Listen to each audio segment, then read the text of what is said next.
Assalamualaikum warahmatullahi wabarakatuh.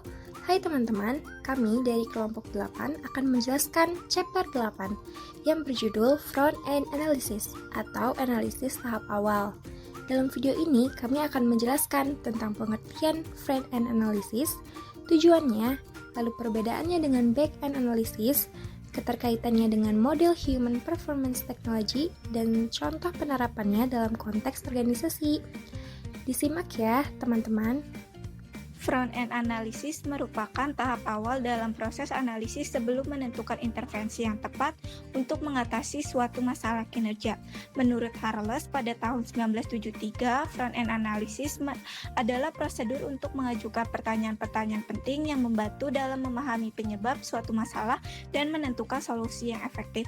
Tujuan utama front-end analysis adalah untuk mencegah pengeluaran biaya pada kegiatan yang tidak diperlukan, misalnya pelatihan yang tidak relevan. Selain itu, front-end analysis juga bertujuan untuk menemukan akar penyebab masalah kinerja dan memilih solusi yang paling efisien serta efektif bagi organisasi.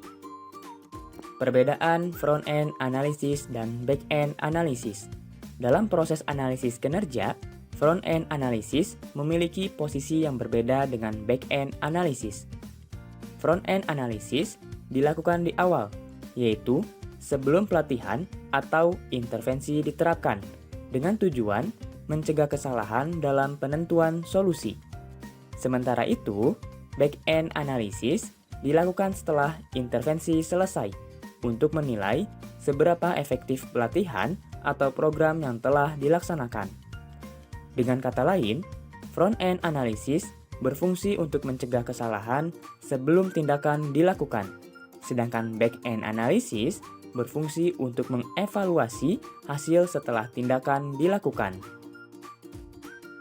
Dalam praktiknya, front-end analysis menggunakan panduan berupa 13 smart question yang dikembangkan oleh Harles.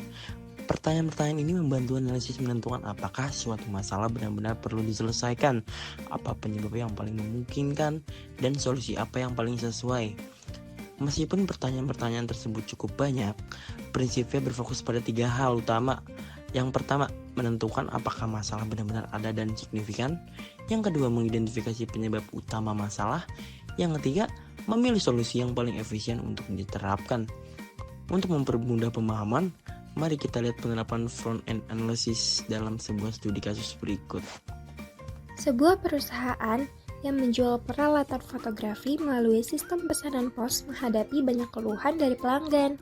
Keluhan tersebut muncul karena pelanggan tidak menerima dokumen pendukung seperti buku manual, formulir garansi, dan panduan retur. Akibatnya, pusat layanan pelanggan menerima banyak panggilan dari konsumen yang merasa kebingungan. Selain itu, terdapat peraturan baru yang mewajibkan perusahaan untuk menyertakan dokumen pendukung tersebut pada setiap pengiriman.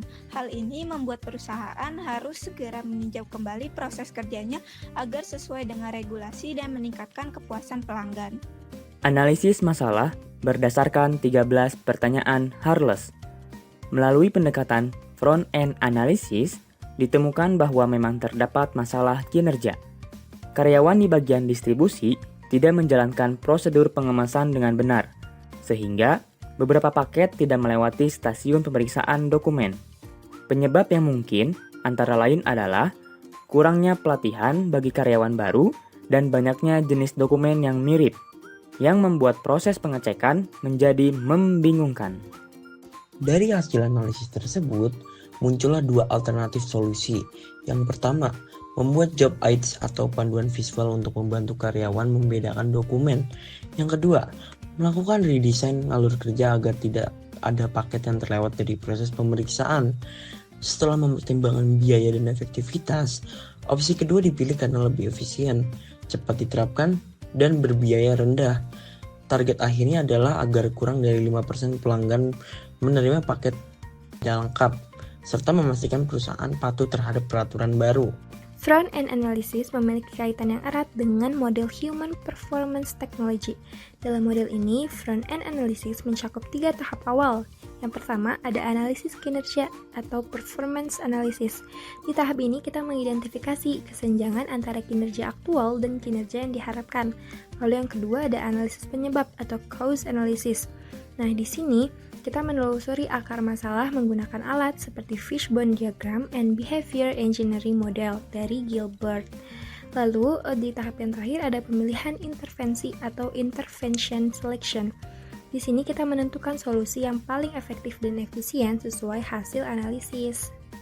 Dari studi kasus yang telah dibahas, dapat disimpulkan bahwa permasalahan utama bukan berasal dari pelanggan maupun sistem teknologi, tetapi dari proses kerja dan pelatihan karyawan. Melalui penerapan front-end analysis, perusahaan dapat mengidentifikasi akar masalah dan memperbaikinya tanpa harus langsung mengeluarkan biaya besar untuk pelatihan yang belum tentu relevan.